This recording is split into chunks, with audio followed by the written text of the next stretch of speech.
السلام علیکم جی، کاشتکار بھائیوں صورت آپ دیکھ سکتے ہیں اسکرین کے اوپر اندھیرا ہے، تو آپ کو بتاتے چلیں کہ 12 اور 13 دسمبر یعنی آج رات اور کل رات کو جو ہے وہ ملک کے مختلف علاقوں کے اندر جو ہے وہ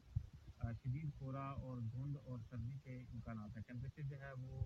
کافی کم ہو جائے گا، جس سے فصلیں جو ہے وہ متاثر ہونے کے خدشات ہیں۔ تو لہٰذا کاشتکار حضرات سے گزارش ہے کہ وہ فصلوں کو جو ہے وہ شام کے وقت جو ہے وہ پانی لگائیں، تاکہ رات کو جو ہے وہ فصل کے اندر جو ہے وہ گرمائش پیدا ہوگی، جس سے جو کورا جو ہے وہ فصل کو متاثر نہیں کر سکے گا۔ تو خاص طور پر 12 اور 13 دسمبر کی رات کو زیادہ جو ہے وہ چانسز ہیں۔ اس کے ساتھ ساتھ دھوپ بھی زیادہ پڑے گی اور سردی جو ہے وہ زیادہ ہو جائے گی، ٹیمپریچر جو ہے وہ زیادہ کم ہو جائے گا۔ تو اس کے بعد جو ہے سردی کے چانسز کے ساتھ ساتھ آپ کو بتا رہے ہیں کہ جو فصلیں متاثر ہونے کے خدشات ہیں، ان میں آلو ہے، اسی طرح سے برسیم ہے، گندم ہے، دیگر فصلیں ہیں، اس میں آم ہے، امرود ہے، چھوٹی پنیریاں ہیں، لسیاں ہیں، اور ساتھ ساتھ میں جب سردی کی وجہ سے اضافہ ہو جائے گا تو اس لیے خود کو آپ گرم کپڑوں سے ڈھانپ کر جو ہے وہ سفر کریں،